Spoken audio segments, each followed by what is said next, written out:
Welcome back. If you're just tuning in, you're watching us, Annie and Zamel, on this beautiful Tuesday morning, 14th of August 2012. That's right. 22829062 22823043. Malaysia, do give us a call. As you saw the Raya wishes on screen, we'd love to hear your Raya wishes as well. Mr. Rama started you off, so we do hope that any one of you would love to call us and give us your Raya wishes. Now, we are talking about wishes, and at the same time, we're also talking about being grateful for what we have in life.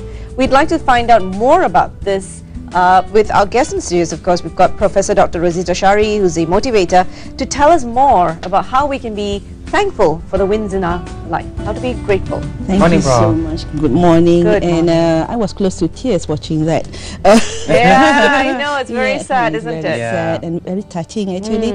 To be grateful in our life is gratefulness.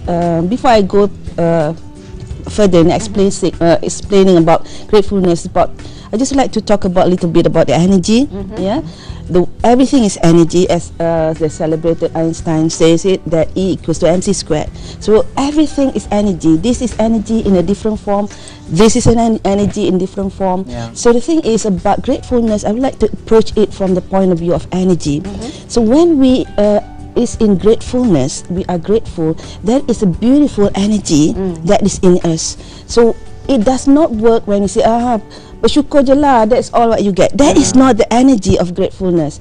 The attitude of gratitude is about us allowing, accepting, and embracing things that happen in our life, everything that happen in our life, and to know that if it is something that it is not what we like at that moment, we know that there is something beautiful behind that. That is the attitude of gratitude, and it is so important in our life because it is the opening for us to receive abundance in life. Because the attitude of gratitude, the energy is so beautiful that it opens windows, it opens doors to more beautiful things to have to come into our life. That is why in The Secret mentioned, the docu-movie The Secret, it says that in order for us to receive things that we want in our life, the first thing is to be grateful of what we have now. So if you want to have a bigger car, a more sophisticated car, is to be grateful of the car that you have the now. Little kancil you have. Little kancil that you have, and to really be grateful about it. It's not about syukur je lah, I have this car. That is not in the same energy. It's not in the same alignment with gratefulness. It's about I'm grateful that I have a kancil. I can drive from my house to work, and I'm so grateful that this vehicle is bringing me to work every day safely. That is the higher energy, and that slowly, and you practice that, you will bring more good things into your life. And this is something that I believe that some people might not understand this, because we go into the one. We want this, we want this, and then we see things that we have now and we are not grateful about it. That is why the window is closed. Which brings to another question, is that why is it that a lot of people out there are never happy and they're never grateful with what they have? Oh my God. Never happy. Never happy. Never happy. Never happy. Because they always see things that is not enough, rather than to see what they have now. So just being very materialistic. The thing is that I come to a point where I do not want to really be judgmental about it, whether they are being materialistic or what. The thing is that maybe the way they are thinking, they have not conditioned their mind to think in a way of appreciating and acknowledging what they have in life. They have been trained and they adapt to adopt to that mindset, that to see what is not there. So when you see what is not there, there's a lot of things that is not there. But if you see what is there for you, there's also a lot of things that is there for you. So that is the way I'm seeing it now, is that they have not embraced that mindset. They have not used that mindset to see things what they have, rather than to see what they don't have. So their life become miserable because they are focusing not on the right thing. Well, Prof, I am a firm believer of the fact that, whatever or whoever we are is conditioned from young. The fact that, from what our parents teach us and what we then hand down to our children. In that case, for parents out there, for instance, now that the Raya festivities are around the corner, and we're not only talking about Raya, we're talking about all the other festivities coming in, which ties us in, religiously in a lot of ways to who we are. How do parents then teach the children of today to be grateful for whatever they have. Not Yeah. the iPads, not the iPods, no whatever, but the little things in life that Yeah. they have, you know, how can parents actually teach that? I would like to actually touch this matter because the thing is that when you mentioned that, I just suddenly remember the way I was trained when I was small to actually be very happy to, for example, visiting our, going from one house to another, Yeah. and eat the kuih raya and all. That's all that we want. We do not want any pocket money. We do not want any hari raya. But now the children are already conditioned, they're trained to expect to receive the ampao. Yeah. I feel that I have a little what's the word, not very happy with that kind of Yeah. Oh, reservations. Yeah, reservation on that, because the thing is that we are not teaching the values about celebration, about visiting just for the sake of wanting to visit and to celebrate, to enjoy the moment, to the have a bond, this is the values that we have not being able to transfer to our children. And I am also sad that there are some parents in their desire, in their wanting, in their, you know, wanting their children to fast, they also ask the children, for example, like if you fast for one day, I will give you 5 ringgit or things like that. So they actually take away, they take away the value of the fasting itself, so the children cannot feel what is the spiritual energy, the spiritual gift of that fasting itself. They just expect something, a reward in return, right? Become a material thing. So actually we take that away. But it is okay for some parents. They say, okay, the children fast until finish, and then they later on, it's just that as a token of appreciation, I'm giving this to you, maybe 50 ringgit, because I really appreciate your effort. This is not the value of your fasting, but this is for me to tell you that I really appreciate what you do, or maybe to give another gift, or not to give at all is also okay, because the thing is that we are saying that, how do you feel when you have fast the whole 30 days?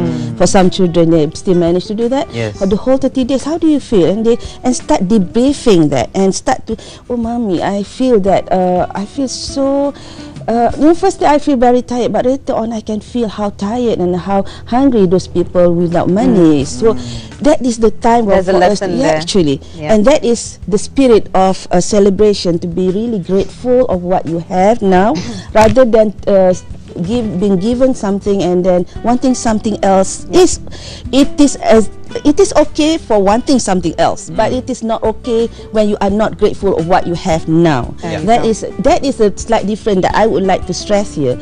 As human beings living on earth, we are actually, it is a mechanism in us for us, so that we are be able to move from one place to another in our life, so that we can improve continuously in our life. We have this mechanism of wanting more in life.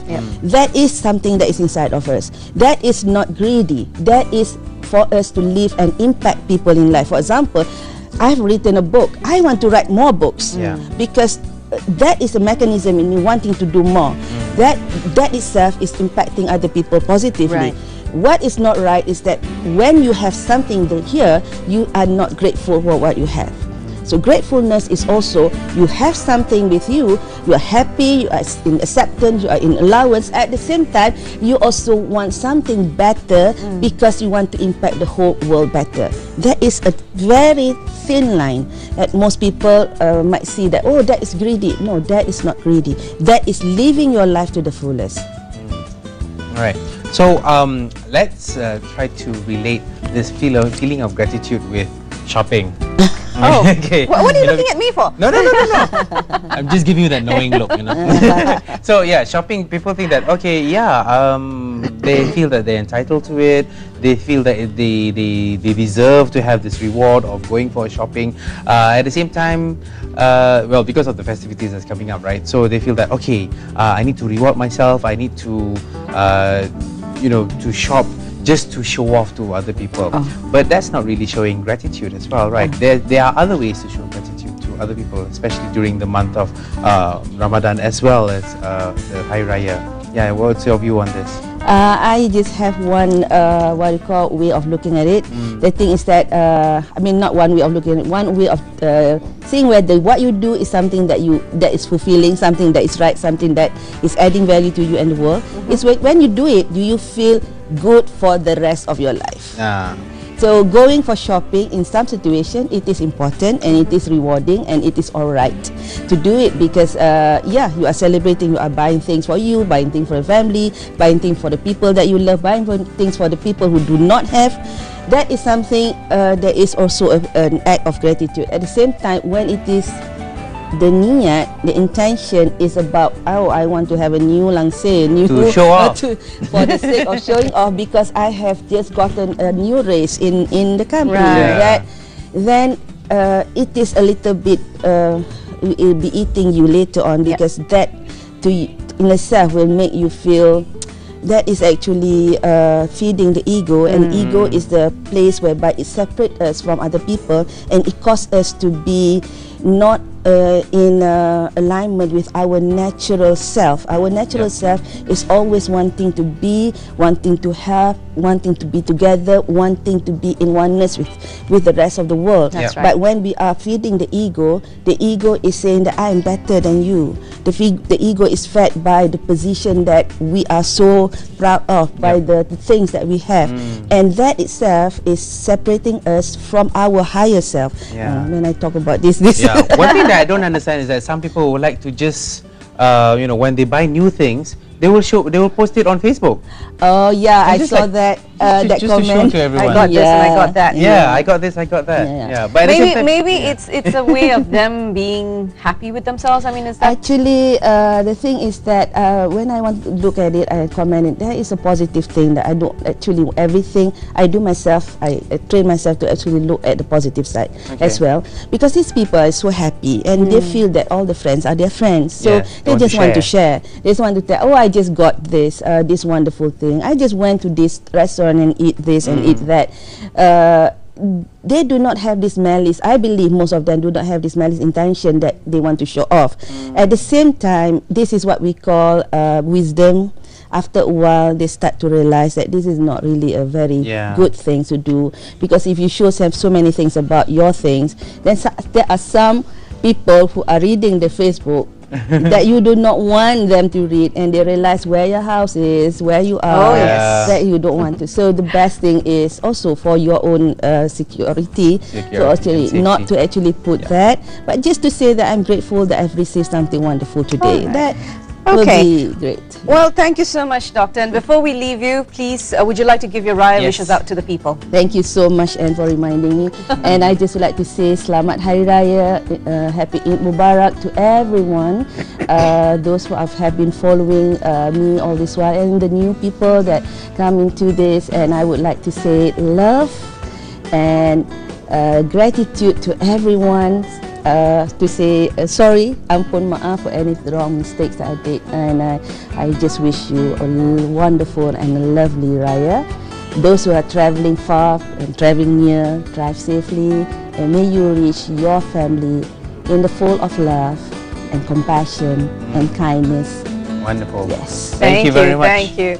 All right, so there you go. As Prof said, you know, whatever little things you have in life, just be grateful. Even though Raya is small, just be grateful. Now, we're going to take a quick break before we come in with our next topic, which is on Tweet Up Merdeka. Yes, don't go away.